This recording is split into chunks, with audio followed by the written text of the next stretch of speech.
சற்றுமுன் கிடைக்கப்பெற்ற மிக முக்கியமான செய்தி ஒன்று வெளியாகி உள்ளது. மதுரையில் பன்னீர்செல்வத்தின் ஆட்டம் ஆரம்பம்.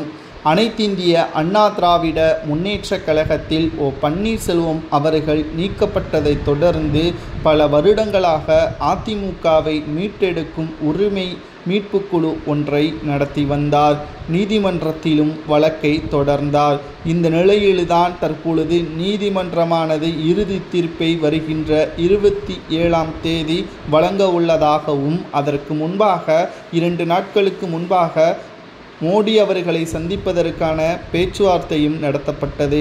அது தோல்வியடைந்த நிலையில் திடீரென்று முதல்வர் ஸ்டாலின் அவர்களை 2 முறையும் சந்தித்தார். தற்பொழுது மதுரையில் பன்னீர்செல்வம் அவர்கள் மிகப்பெரிய ஒரு மாநாடு நடத்த ஏற்பாடு செய்யப்பட்டிருப்பதாகவும், இதனால் மதுரையில் பன்னீர்செல்வத்தின் ஆட்டம் ஆரம்பம் ஆகப் போகிறது என்றும், இதனால் பன்னீர்செல்வம் அவர்கள் எந்த கட்சியுடன் கூட்டணி வைக்கப் போகிறார், திமுகவின் பி டீம் என்று எடப்பாடியால் கூறப்பட்டு வரக்கூடிய பன்னீர்செல்வம் அவர்கள், ஆனால் பன்னீர்செல்வம் அவர்கள் முதல்வரை சந்தித்தது மரியாதை நிமித்தம் தான் என்றும், அவர் உடல்நலை குறைவின் காரணமாக இருந்தால் அதனால்தான் நாங்கள் அவரை சந்தித்தோம் என்பதையும் பன்னீர்செல்வம் அவர்கள் தெரிவித்தார். மதுரையில் நாங்கள் நடத்தக்கூடிய மாநாடு பன்னீர்செல்வம் அவர்களுக்கு மிகப்பெரிய ஒரு மாற்றத்தை ஏற்படுத்தும் என்று வைத்திலிங்கம் அவர்களும் தெரிவித்துள்ளார். மதுரையில் பன்னீர்செல்வத்தின் ஆட்டம் ஆரம்பமாக போகிறது.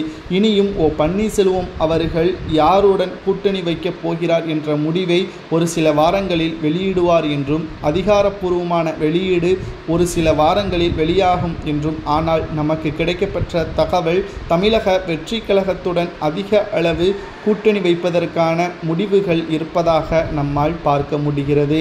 அனைத்திந்திய அண்ணா திராவிட முன்னேற்றக் கழகம் தோற்க வேண்டும் என்பது எங்களது விருப்பம் கிடையாது.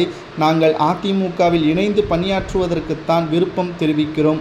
ஆனால் எடப்பாடி பழனிசாமி அவர்கள் அதற்கு எந்த ஒரு ஆதரவும் கொடுக்காத காரணத்தினால் நாங்கள் அதை எப்படி ஏற்றுக்கொள்ள முடியும் என்பதையும் பன்னீர்செல்வம் அவர்கள் தெரிவித்துள்ளார். அனைத்திந்திய அண்ணா திராவிட முன்னேற்றக் கழகத்தில் பன்னீர்செல்வம் அவர்கள் இணைவது உறுதி இல்லை என்பதையும், மதுரையில் பன்னீர்செல்வத்தின் மாநாடு மூலமாக புதிய ஆட்டம் ஆரம்பமாக போகிறது என்ற தகவலையும் நம்மால் பார்க்க முடிகிறது. இதை பற்றி உங்களது கருத்துக்களை கமெண்ட் வாயிலாக கூறுங்கள்.